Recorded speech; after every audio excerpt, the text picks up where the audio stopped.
Hello, my lovely, and welcome to this episode. I wonder if I was to suggest to you right now that you are going to stop today and have some time for you, a moment to pause, to give yourself something that you need, something that would fill up your cup. I wonder what that would bring up for you. I suspect some friction or some tension, maybe even of the thought of, yeah, okay, nice, but where's it going to fit in? And here's the thing, sometimes when we think about prioritizing our own needs, the inner critic likes to bob its head up and throw in some little ideas about it being selfish, about that we need to put others first, or indeed we need to earn the idea of rest or looking after ourselves. But I want to challenge that thought today, and I want to bring to you an idea that this matters so much more than maybe we've even been realizing in the last few years. Because yes, your well-being matters for you. Of course it does. It matters more than we know. The benefit of you being at the center of your life and being well-resourced, of having your needs met, of having your energy replenished, and of not living a life of depletion and exhaustion and burnout. Yes, of course, that matters to you. But oh my goodness, the ripple effect that will flow from that place for you, for your family, for your work, for your community. And I'm going to even throw the net out. I'm going to say even for the wider world. This matters more now than ever. And at the time of recording this episode, it is the summer of 2025. And the world is in a place of disarray and confusion and uncertainty. What we need more than ever is women who are heart-led, who are community-focused, who are carers and givers, to be well-resourced, to have their energy replenished, because what can flow from that place, the benefit that can come is, quite frankly, unstoppable. So let's dive in. Now, I've got to say the obvious here, that I know me saying that can feel like a bit of extra pressure, and it's absolutely not intended to be. My reason for bringing this up today is that the inner critic that tells you you're selfish, that tells you should never do anything for yourself, needs to be given a new story to follow instead. One of hope, one of possibility, one of positivity. That actually when your needs are met, when you are well and well-resourced, you will be, quite frankly, unstoppable in your passion and in your purpose. So this is a message to inspire. Never ever to make you feel more overwhelmed or to add something else to do on your to-do list. And this is something that I talk to about my clients in the Thrive Together program, my group program, and in the one-to-one space as well. I work with women who are high achievers that have jobs of high responsibility and high mental load. And so often they're in roles where they are in a caring or a heart-led profession. So I work with doctors, community leaders, CEOs of charities. I work with academics. I work with those in the medical, dental, legal professions. I work with women who are in contact with the community, who are part of a bigger picture, who are running departments, leading teams, forging the way, creating a safe place for people to come to be heard, to have their voices validated. And these are women who advocate for others time and time again. And I know, my love, that if you are here, this is a message that will resonate with you. You carry so much load and responsibility. You carry the weight of communities on your shoulders. And it feels like there's no space to then think about yourself as well, because you're already holding up what can feel like an impossible balance between work and life, work and family, work and friends. And it feels like, well, there's just no space for me to fit into this. And my love, I want to invite you to reframe this, to think about how powerful it will be when you are back at the center of your own life instead of the periphery. That this work that you do, this life that you lead with your loved ones, your friends, your family, your community, that this work will flow from you with such ease when you are no longer in that cycle of depletion, exhaustion, stress, and burnout. Because when you are well-resourced, my love, your passion and your purpose will flow. You will be unstoppable in the things that you feel that personal drive. And this is the ripple effect that I talk about. This is the beautiful benefit that flows far and wide when you are well, when you are well resourced, when your energy is where it should be. It allows you to perform at that peak where you provide such incredible benefit to those around you, whilst also living out your passion and your purpose in a way that fills you up. This is not about surviving. This is not about having this work, this calling taken from you, draining you day after day after day. Because I know it started to feel that way for you, hasn't it? When you're on the path of overwhelm and burnout, the things you used to love, the things you used to care about, it starts to feel really hard to keep holding it all. And I work with a number of women as well who start to experience, the more exhausted they are, the more burnt out they are, this idea of moral injury as well. These are women who they know, just like you, there's so much you can give, there's so much you can do. And sometimes it's the systems that you work within that are the constraint. And sometimes it is an energy.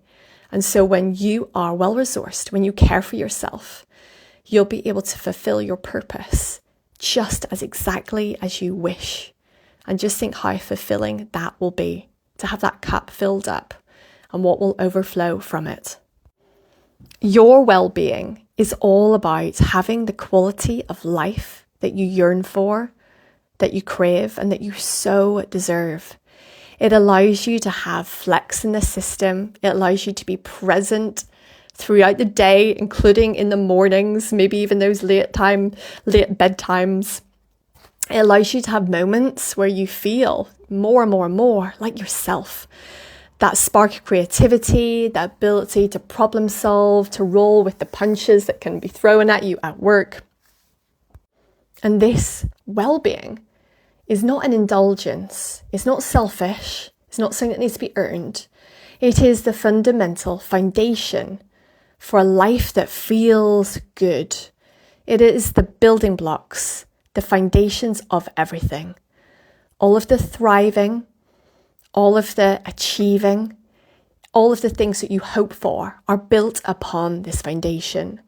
And it's why, my love, after all this time where you've pushed through, delivered again and again, said yes at expense of yourself and your well-being, that things have started to feel really hard.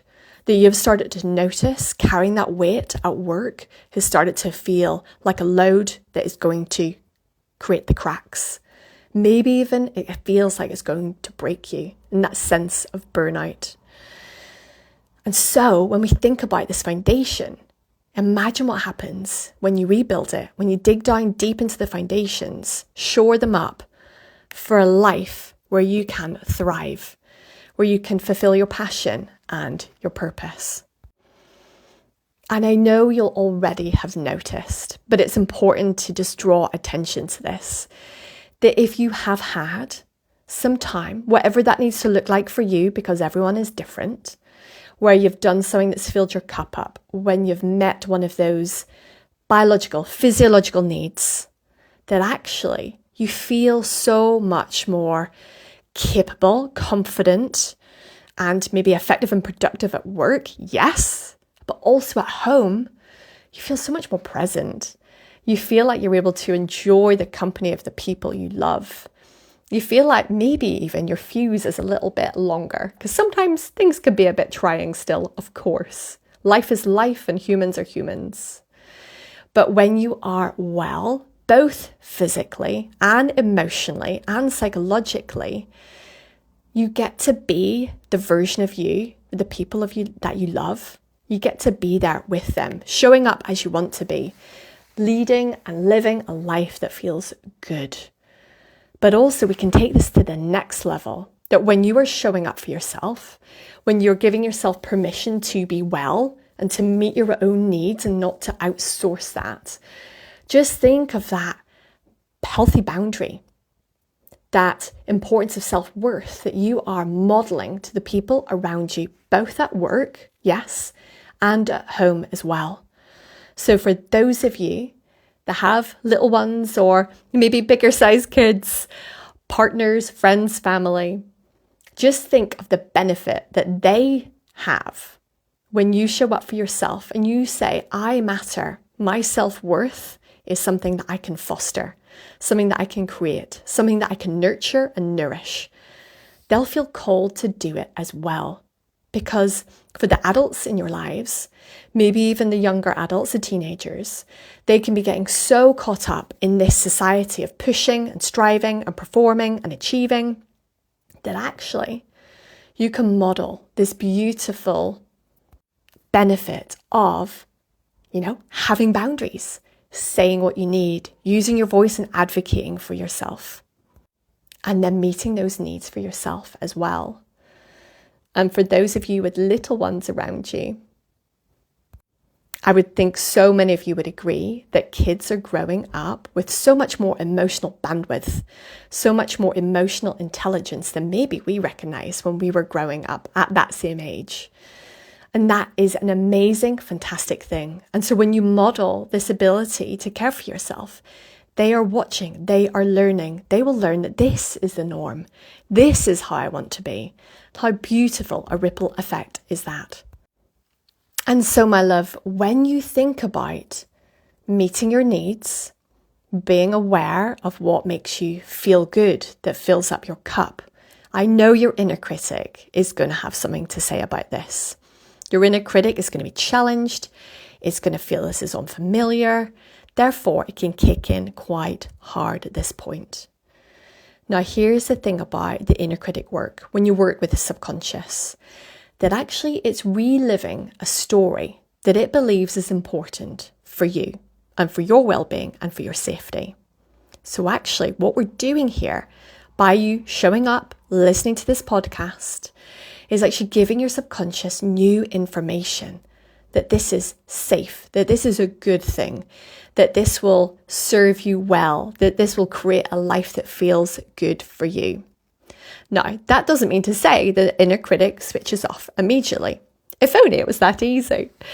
But actually, one of the things you can do for your self-care is to notice that this friction is there in the first place. Clock it, be aware, see that it is happening, and be mindful about what you need to do next.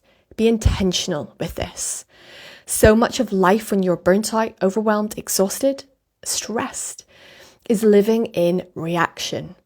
But I want to invite you to think about, after this awareness, feeling the friction and the tension, the inner critic kicking in, what do you need to help calm the nervous system to allow you to then do the action that's going to fill your cup up? Because I know every time that you have put on your shoes and gone for a run or for a walk, maybe booked in that yoga class, and actually then gone, you know the benefit has felt so good in your own body, in your own mind, and even in your relationships and your work. And so this new information is something we want to layer again and again and again. So your subconscious starts to be able to accept it as something good, as something that is now becoming more familiar, as something that serves you and creates a life that is comfortable, joyful, healthy, one that fills your purpose. And to do this, sometimes we actually need to do some embodiment. When we feel challenged by the thought of doing something different, think about what you need in that moment to feel calmer, to feel safer. Maybe it's the movement itself that you're going to do that you've already planned. Maybe it's a moment to ground into the present, to think about a couple of breaths. Maybe it's a smell or a taste or a texture. We all have different ways that we can bring the embodiment that tells our nervous system that all is well, that yes, this is different and unfamiliar, but all is well. This is something good. This is something worthy. This is something joyful. And this is something to think about when you are at work, when you're at home. And this is another way that you can learn to meet your needs again and again and again. And this is something that can make you feel like a well-resourced leader. Whether you actually would call yourself a leader, that can be a term or phrase that feels really unfamiliar to so many of my clients who actually are in leadership roles, whether that is in guiding patients or clients, whether that's community leadership or CEO leadership. So many of the women that I work with who are heart-led, purpose-driven, community-oriented, caring, highly qualified professionals are leaders. And when you have well-resourced leaders, when you have leaders who are able to regulate their nervous system, to feel the friction and the challenge and go towards it, they become incredibly proactive, steady. They create the vision, they cast the vision, and they're able to follow it through. They're able to lead people through difficult times and moments of crisis. And that is an incredibly powerful thing to be able to do, versus feeling like the absolute burnt out version of yourself, where you feel emotionally drained. You feel like you're fighting fire. Everything feels in reaction. And so when you accompany having these jobs of high responsibility and having a purpose and a passion that is to serve others, to have caring roles, where you care about the people around you, you care about the people in the community, you care about the wider world, the power that comes from you showing up well-resourced, replenished, having your needs met. Oh my goodness, it is the most beautiful ripple effect. Every decision you make, every conversation you have, every decision you take will be from that place of being resourced. No longer firefighting, no longer surviving, no longer being in the trenches. And today, in the summer of 2025, we are living in times of such uncertainty, of political shifts, of economic instability, climate concerns. Now more than ever, the world needs women like you, heart-led women in positions of influence, to lead from a place of great inner strength, not survival. And the inner strength comes from, and this is the challenge to the subconscious, that strength comes from not in over-delivery, not in performing, not in pushing and striving, surviving. It comes from being at the center of your own life, of knowing that you are worthy of beautiful things, that you are worthy of having your needs met. Because, my love, the brilliance that will flow from you, the purpose and the passion will flow from you with such great ease. It will no longer be plucked from you, drained from you, taken from you. Your work will become sustainable. It will become joyful. Most of the time. We still have moments, don't we? Like I say, life still lifes. Humans are still humans.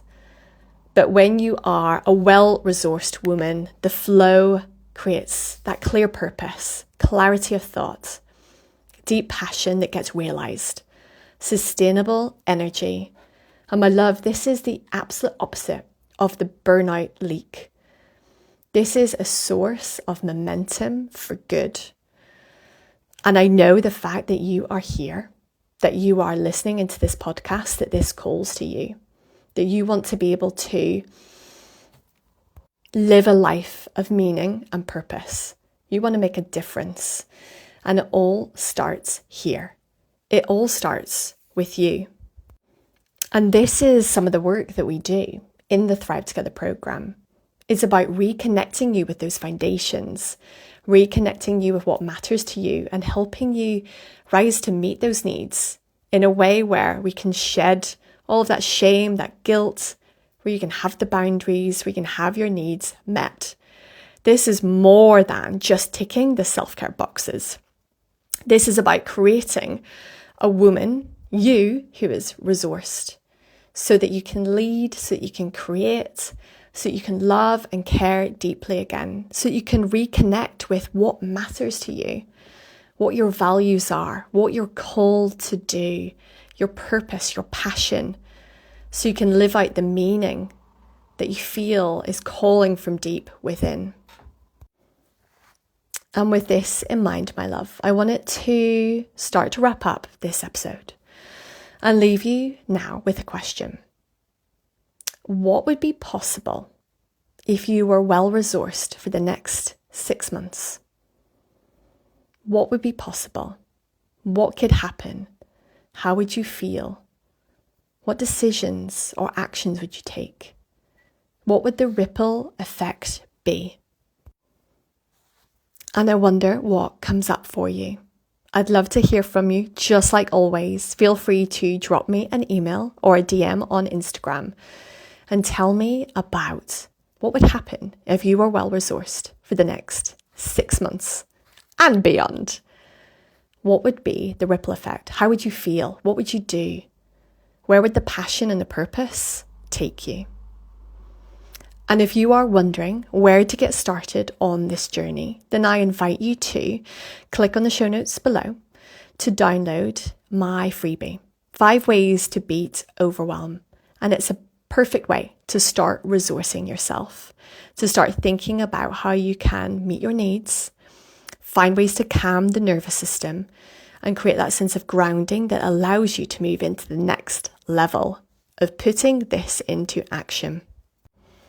And for those of you that are feeling ready to step into a space where you are supported in this journey and on this journey, then I invite you to send me an email or pop onto the website and have a look at Thrive Together. This is a space for high-achieving, professional, heart-led women just like yourself to come and be held and met, a space to come and decompress, to process, and also to help you reconnect with yourself with tools and strategy that are rooted in science and soul, so that you know they move the needle on this, that they help you create the path that will lead you to that purpose and to live it in all its fulfillment. And so, my love, it has been an absolute pleasure to bring this episode to you today, and I can't wait to speak to you soon.